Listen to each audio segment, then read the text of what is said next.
Kigali umunyerondo yavugishije benshi nyuma yo gufatirwa mu kabari yasinzi yambaye imyenda y'akazi, none n'ibitari ibyo abaturage babareze akayabo k'amakosa bakurira mu kazi kabo ngo amafaranga bahembwa n'ay'ubusa. Abandi ngo ubusinzi no gutakara byabaye hamwe mu banyerondo. Hari impungenge ku banyerondo banywera inzoga mu tubari bambaye imyenda y'akazi. Bamwe mu baturage bo mu mirenge igize akarere ka Nyarugenge mu mujyi wa Kigali bavuga ko bangamiwe cyane n'imyitwarire y'abanyerondo bajya kunywera inzoga mu tubari bambaye imyenda y'akazi. Bamwe mu bagana n'ikinyamakuru Kweli Times bavuga ko bamwe mu banyerondo bagaragara basinze bambaye imyenda y'akazi, ndetse ngo n'abajya kunywera inzoga mu tubari bambaye imyenda y'akazi kandi bidakwiye ndetse bibujijwe.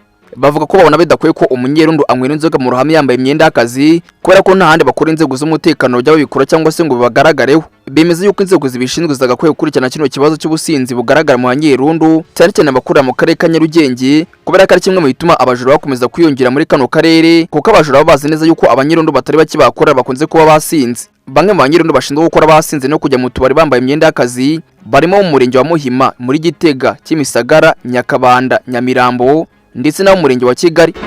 Karangwa Paul mu murenge wa Gitega yagize ati ariko ni gute umuntu akora yasinze akavanga ari gucunga umutekano w'abaturage, rwose ntabwo bikwiye.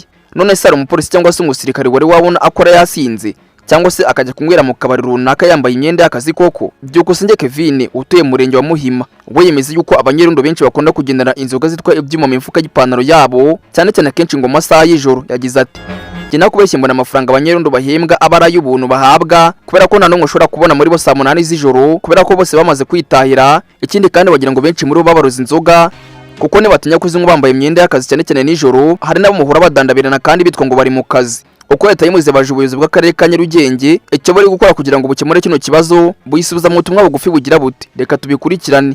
Uko leta yimuze kandi yanagerageje kwandikira umuvugizi w'umujyi wa Kigali Emma Claudine Ntirenganya imibaza ingamba afite kugira ngo kino kibazo cy'abanyerondo bakora basinze ndetse n'abajya kunywera inzoga mu tubari bambaye imyenda y'akazi, ariko ntiyabasha gusubiza. Umuvugizi wa polisi mu mujyi wa Kigali CIP Gahonzire Laris yabwiye ikinyamakuru Kwita y'Imuziko yaba abanyerondo cyangwa se n'undi muntu wari wese ntawemereye kujyana inzoga mu kazi. Turabikurikirana kuko ni imyitwarire mibi. Umuntu ukora akazi k'umutekano ukavanga akazi n'inzoga ugaragaye imyitwarire mibi arakurikiranwa. Polisi n'inzego z'imanza cyane cyane ku banyerondo iyo afatiwe muri ibyo bintu niyane cyangwa se ngo abireke ashobora kwirukanwa kuko akoze amakosa n'icyaha hanwa. Yakomeje avuga yuko imyitwarire nk'iyo ngiyo yo kugaragara ubusinzi mu kazi temewe, ndetse polisi igiye kubikurikirana ifatanyije n'inzego z'ibanze. Ngayo nguko rero denge ifoto imbere yanyu igaragaza umunyerondo n'abaturage rwose. Umunyerondo afite icupa yicaye hagati y'abaturage rwose ubona ko afite Primus mu ntoki. Ahangara bakaba bamufashe maze ubundi abaturage bagahita batanga ibibazo bitandukanye bavuga yuko rwose abangamiye n'ubusinzi bukabije bw'abanyerondo batandukanye, ndetse ko abenshi amafaranga bahembwa ari ay'ubusa kubera ko hafi ya bose batajya bagira saa 8 bakiri mu kazi, ngo bose bagahita bitahira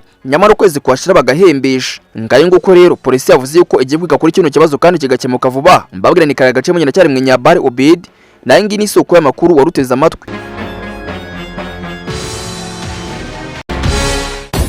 Obi Time News.